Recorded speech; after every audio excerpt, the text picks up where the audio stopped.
Yo, my people, I hope everybody's blessed. As the van's gone. Whether I get it back or not is what it is.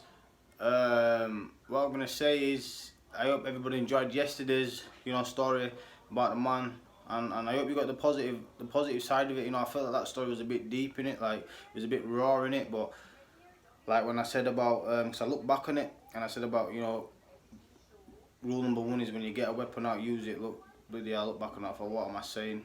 But I didn't mean it like that. That's how I was, and that's how I was took advantage of, if that makes sense. But anyway, I hope everyone's seen the positive side of it. But anyway, I want to get into this one now. And this is about police corruption. I put a video up yesterday, but I took it down. I feel like it was rushed. So I'm going to get into it properly and put the positive spin on it and put the message on it. Maybe not even a positive spin, but the message that I'm trying to give. So what it is, so look, I was on trial. I was looking at between 15 and 20 years is what the solicitor said. And what happened is, so I'll get into it. On the first stage, I did 6 months on remand and got to trial, as you do, blah blah. So on the first day of trial, one of my co-defendants walked out.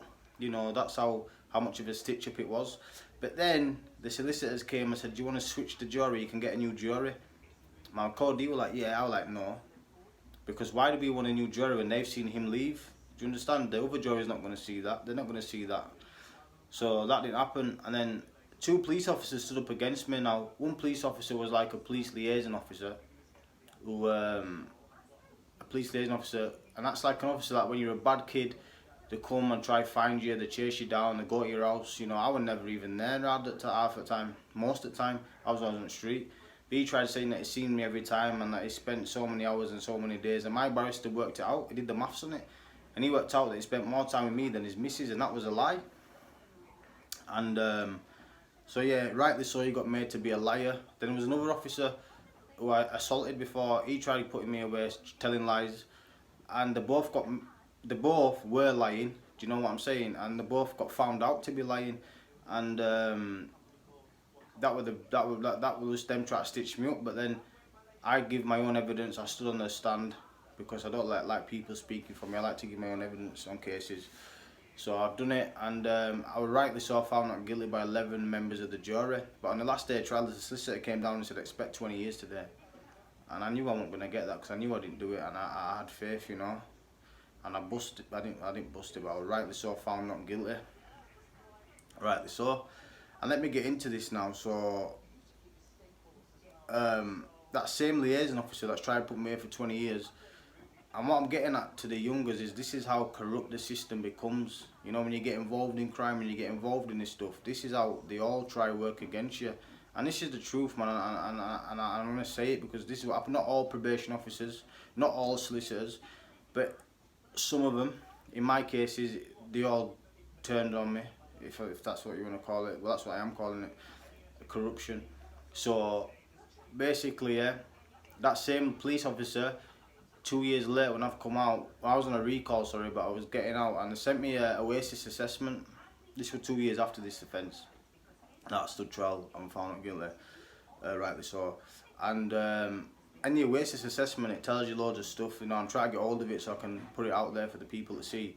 But it said that this Carl Khan were liaising in with they're doing every bit of information the police received, the probation service received about me was from this Carl Khan. And this Carl Khan's the same guy that tried to get me 20 years 2 years before. So how does that make sense? How can he, after trying to get me 20 years in prison, found out to be a liar, because that's what he was, a liar on a stand, then 2 years later he's giving police probation information about me?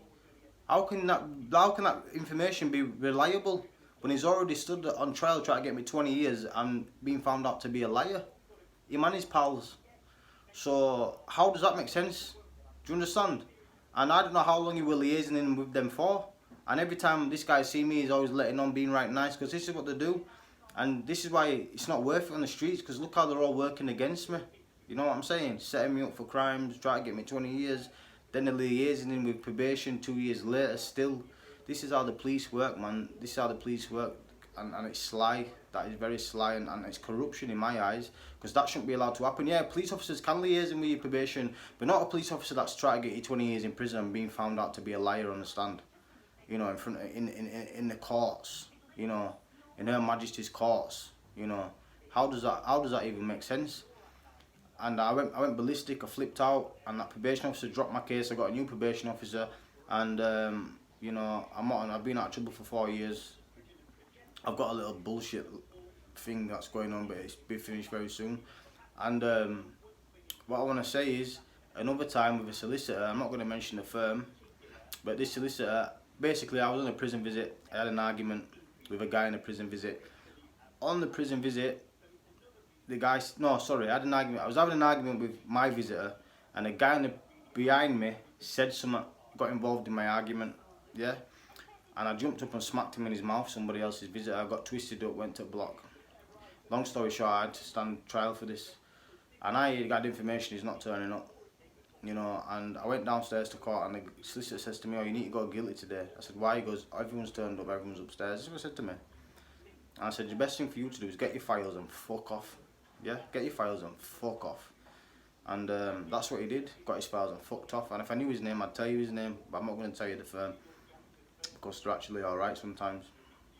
And I went upstairs, and you know, no one turned up, case got kicked out. But look at that, who's told him to try to get me to go guilty?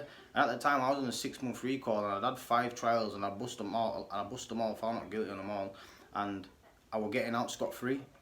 And the way they stitched me up is, yeah, this is how the system works for you youngers, and you think that you're going to have it easy even with the probation and police. You're not. They're going to stitch you up. I had a case, from remember I told you a prisoner got stabbed in Morelands. I went to the block and I smacked a screw up. They brought that back. Now I served basic for that when I was landed in harmless, so I've served my time, my punishment for that. But they double jeoparded me, and they brought that case back up and brought it back to court, and they gave me a sentence that basically run concurrent with my release date, but then they could give me more license, if that makes sense. And that's how it works. They never let you go. I'm still on probation now. For mine now, I just get a phone call every 2 weeks. I'm medium risks now, you know. I've been out of trouble 4 years, but they don't want to let you go. When you keep up that persona of bad, yeah, in jail and on the roads, yeah, you know, I'm not on about these boys that, you know, the low risk or whatever out here, and the good and whatever. I'm on about, you know, us guys that get all these things. And I've never been done for a serious offence where they can't even put me on MAPA, because I've never been charged or found guilty of a serious offence. And, you know, thank God, and I hope that never happens. And now I'm doing good, so it's not gonna. But like I'm saying to you lot, yeah, the system is corrupt. The system is against you. And look, I know that might seem as a negative to tell kids that who are involved with probation and stuff. Like I said, not every probation officer is like that. But this is what happens when you start getting known on the streets and you start getting a rep for yourself. Probation don't want you on the streets. Police don't want you on the streets. And sometimes solicitors work with them to keep you off the streets. Do you know what I'm saying? So even people you meant to trust are working against you. And that's just the facts, you know. I have to just let it out there. And that's why it's not worth it, because it really affects your mental health as well, you get me? Not maybe at the time, but later on in life, you know, like it has me. And it's just a proper really, but the system, you know, like people say, F the system, yeah, F the system, and you know what, stay out of trouble, because that's, all that I've been through and went through, man, and a lot of man have been through it, you know, a lot of man that are like me have been through it, yeah, and it's no good, man. Probation and all that, some of them. And when you get your Oasis assessment, if anyone's my age, yeah, ask for your Oasis assessment, yeah, if they'll give you it, yeah, and to make an issue out of it, they say, yeah, we'll get it, but they never give it, because it tells you everything they say about you, and everyone that's giving information about you, and some other things, you know, that I'll go into later on. And it's a really good thing to get hold of and read, but like I said, it's not worth it on the streets, man, because that's what happens, man. So you've got all your problems with your little gang beefs going on, then you're going to have all your problems with your probation and your jail, and then you've got your stress with your missus, you know, or whatever, your mum, your elderly parents. So I just wanted to get into that one, and I hope you like it, you know. And let me just mention one more thing.